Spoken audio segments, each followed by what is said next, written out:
Hello there, and thank you for watching. It is Tuesday, September 15th, and we are just about halfway through No Spend September, and I'm super excited. I've only been doing it for about a week, so I jumped on kind of late, but already I've seen the good, bad, and ugly, and I am really looking forward to the month being over, but really excited to see what's going to come out of this month. So if you haven't joined yet, there's still plenty of time. You can see you still have half the month, so there's still tons of good that you can do. This whole sort of kit and caboodle was started by the former Mrs. Jones, and I'll link her channel below.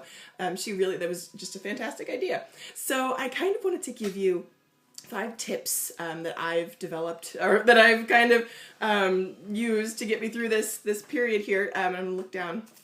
I'll tell you about them. Tip number 1 is to have a vision.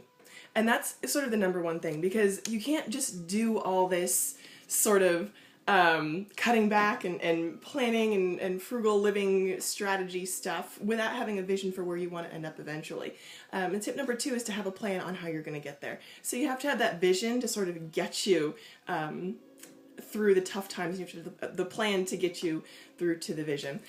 Tip number 3 is to find a buddy. That's sort of been the best thing for me, and it doesn't even have to be like someone physically around you that you can like call or whatever. That'd be great, but this community is really a great source of frugal friends. So because the idea is to think, oh, I could spend this, because you're going to want to buy stuff. Like Sunday, all I wanted to do, it was a rough day and I was tired and I was doing some work, and all I wanted to do was get in the car and go buy hair care products. And I'm like, really? Hair care products? Like, of all the things you could buy hair care products for real? Because I need it. But then I kept thinking, well, what will my friends on YouTube think? Or like, what will all these people whose channels that I watch, people that I look up to, like, what will they think if I just kind of give up on this? So it's important to have someone that you can kind of look to, and someone that's going to be counting on you to come through and to finish this out. So tip number 4 is to procrastinate. That's I've used my procrastination skills to work for me in this, because on Sunday when I was just ready to get in the car and go buy hair care products at the mall, I kept thinking, well, let me just finish this thing, or let me just finish this thing, let me go clean this, or let me finish that, or let me call this person. And eventually, before I knew it, like, it had gotten past the time when the shop had closed. So I'm like, all right, well, that kind of worked for me there. And tip number 5 is to write it down. If you're having a tough time, write it down. If you want to buy something, write it down. Use your wish list.